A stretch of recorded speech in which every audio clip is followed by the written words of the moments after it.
Olá, participantes do 4º Congresso Online de Pedagogia. Eu sou o especialista Flávio Antônio Zagota Vital e vou tratar com vocês a respeito desse trabalho intitulado Levi-Vygotsky, a origem social dos signos e seu potencial crucial no desenvolvimento intelectual no âmbito transdisciplinar. Antes de mais nada, para a gente conhecer quais são os postulados de Vygotsky nesse cenário, a gente precisa entender que a teoria histórico-cultural é fundamentada na experimentação social, onde o aprendizado é muito mais potencializado quando nós estamos inseridos no meio e com trocas de experiência entre os indivíduos. Aqui a gente vê numa foto de Levi-Vygotsky, onde a cooperação intelectual está sendo exercida como ele, desenvolvimento da zona de desenvolvimento proximal mediado aos alunos, e vai estimular as funções psicológicas superiores, onde Vygotsky vai trabalhar principalmente com o pensamento e a linguagem, sendo a linguagem trabalhada como a função psicológica mais rebuscada e final, que vai ser dependente do alinhamento de todas as outras funções psicológicas, e sustenta que a aprendizagem deve fluir do panorama coletivo para o panorama individual, onde o indivíduo inserido no panorama coletivo ele vai ter um ganho cognitivo muito maior. O indivíduo pode aprender no panorama individual? Sim, mas mediante a Vygotsky vai ser muito mais restrito, porque ele vai estar exposto a uma gama de signos muito menor. Nesta linha, o indivíduo é capaz de internalizar elementos culturais simbólicos, ou seja elementos culturais simbólicos da linguagem, de aspectos específicos de dialetos de cada região dentro de cada país. No Brasil, por exemplo, a gente vê que existe uma grande diferença regional da linguagem, com grandes aspectos de comunicação que fazem sentido para aquele sistema onde aquele indivíduo está. E pode haver, por exemplo, grandes choques de comunicação de regiões diferentes. Por exemplo, comunicações, às vezes, utilizadas no Rio Grande do Sul, podem não ser de fácil compreensão em um indivíduo que mora no Rio Grande do Norte. Porque a comunicação, esse elemento simbólico, é muito específico para a realidade sociocultural daquele indivíduo. Embora todo o país fale o idioma português, existem o regionalismo, que é signos específicos de cada região. Sendo crucial, então, no desenvolvimento cognitivo, quando o uso de signos é incorporado à linguagem durante a execução de tarefas. É muito importante que esses signos sejam incorporados e, através dessa incorporação, eles sejam transmitidos através de uma leitura do que exatamente são. Por exemplo, para vocês, existem um símbolo de quem sou eu, Flávio, o apresentador. Um indivíduo com barba, um indivíduo que está vestindo uma camisa cinza, um indivíduo que tem um cabelo relativamente baixo, de uma pele relativamente branca. Então, esses são vários signos que vocês veem ao meu respeito e eles são transmitidos e expressos de acordo com o uso da linguagem. Este fluxo semiológico, o fluxo de signos, sugere que a atividade conjunta com colegas mais capazes é essencial para o desenvolvimento cognitivo. Esse desenvolvimento cognitivo com colegas, para Vygotsky, é chamado de zona de desenvolvimento proximal, ou zona de desenvolvimento próximo, onde cada colega vai ter uma variedade de signos que é inerente à sua realidade. Cada um deles vive uma realidade familiar, uma realidade socioeconômica, mora em bairros diferentes, tem configurações familiares diferentes. A gente vê nessa foto, eles apresentam etnias diferentes. As etnias a gente sabe que vai interferir muito de como o meio social nos lê, seja uma aluna oriental, seja um aluno afrodescendente, ou seja, 2 alunos caucasianos, de pele mais clara. A forma como o meio irá nos interpretar e ser receptivo a nós vai ser extremamente diferente. E as crianças evoluem cognitivamente de uma forma diferente quando são inseridas no panorama de cooperação. Ou seja, a gente está vendo que esses 4 alunos estão trabalhando numa atividade escolar conjunta. Cada um vai ter uma perspectiva diferente de acordo com os signos que eles carregam até esse momento dessa tarefa. Então, é aquela forma onde uma mesma tarefa tem 4 interpretações diferentes, de acordo com os indivíduos que estão executando.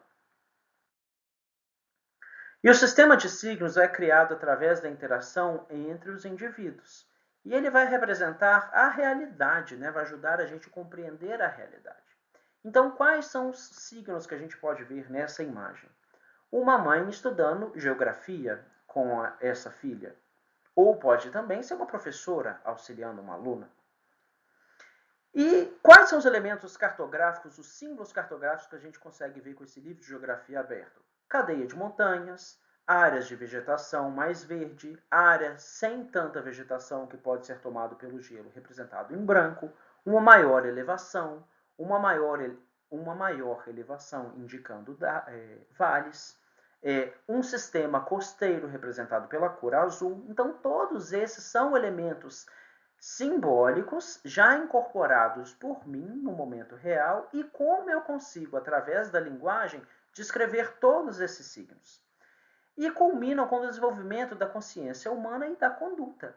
Então, eu só fui capaz de descrever esses elementos simbólicos geográficos porque eu já fui exposto previamente em aulas de geografia ou com indivíduos mais capazes a fazer essa leitura. E esse trabalho teve como objetivo apresentar a concepção do sistema de signos da teoria histórico-cultural e correlacionar a interação e aquisição dos signos ao desenvolvimento intelectual no âmbito educacional. Então, a metodologia utilizada para esse trabalho foi através de uma revisão bibliográfica narrativas das obras de Vygotsky, as quais abordam a concepção dos sistemas de signos. Basicamente, as bibliografias adotadas foram essas, principalmente psicologia pedagógica e o desenvolvimento do psiquismo da criança na infância. Passando para os resultados de discussão, os signos mediados pela linguagem e pensamento culminam na intercomunicação e na aprendizagem. Os signos facilitam e estimulam o pensamento e, finalmente, a linguagem. A linguagem vai ser uma função psicológica extremamente dependente do pensamento, existe um entrelaçamento, e permite a compreensão da realidade. Então, a gente vê nessa imagem gráfico todos esses elementos semiológicos dentro desse cérebro humano. Muitos desses elementos aqui representados por aspectos tecnológicos, sejam elementos relacionados à fotografia, à interação de bate-papo, à interação de notas musicais, a de contatos, a de conectividade, a de sistemas automáticos que permitem a comunicação. Então, todos esses emojis representados, os emojis que nós utilizamos nas nossas linguagens de texto, seja no WhatsApp, seja em qualquer outra rede social, são elementos semiológicos e simbólicos adotados pelo Vygotsky. Todos esses aqui adotados, por exemplo, a gente sabe que aquele símbolo de um balão de conversa significa uma mensagem, pessoas interagindo entre si. Então, esses fatores estimulam as funções psicológicas superiores, essa exposição a diferentes signos. E o avanço e desenvolvimento são a origem da atividade social interacionista. Quanto maior a nossa interação, maior vai ser o nosso desenvolvimento intelectual. E as atividades escolares que potencializam a interação social e que permitem uma livre comunicação entre os alunos, de acordo com o momento, né, permitido com o educador, mas que não seja aquela aprendizagem extremamente de exposição, uma aula expositiva, mas que gerem a reflexão, o estudo de caso, sala de aula invertida, que gera interação entre os pares, vai ser extremamente importante. E toda essa interação, ela vai em encontro à vertente transdisciplinar, ou seja, não vai existir a compartimentalização das disciplinas, ou seja, uma disciplina de história vai ser estimulada por uma disciplina de matemática, por uma de ciências, por uma de linguagem. Então, todos os conteúdos abordados na transdisciplinaridade, eles devem ser o mesmo conteúdo abordado nas diferentes disciplinas. Claro, isso requer um planejamento institucional muito grande entre os orientadores, entre a equipe pedagógica e entre os professores, para que tenha, né, esse sincronismo das atividades a serem trabalhadas.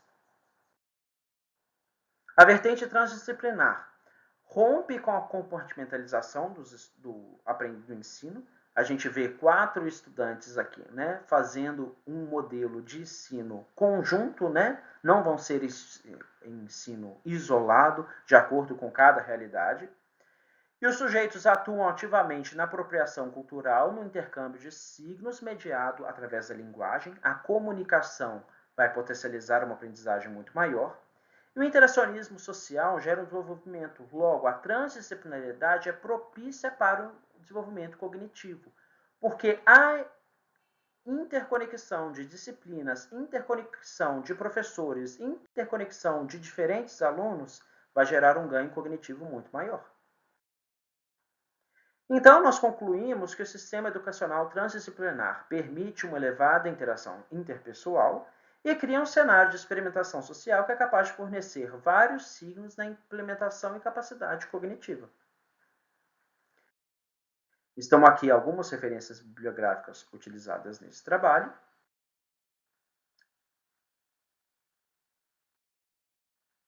E eu me despeço de vocês com uma frase de Vygotsky, que fala que o saber que não vem da experiência não é realmente o saber, ou seja, nós precisamos experienciar, principalmente no contexto social, para adquirirmos aquele saber.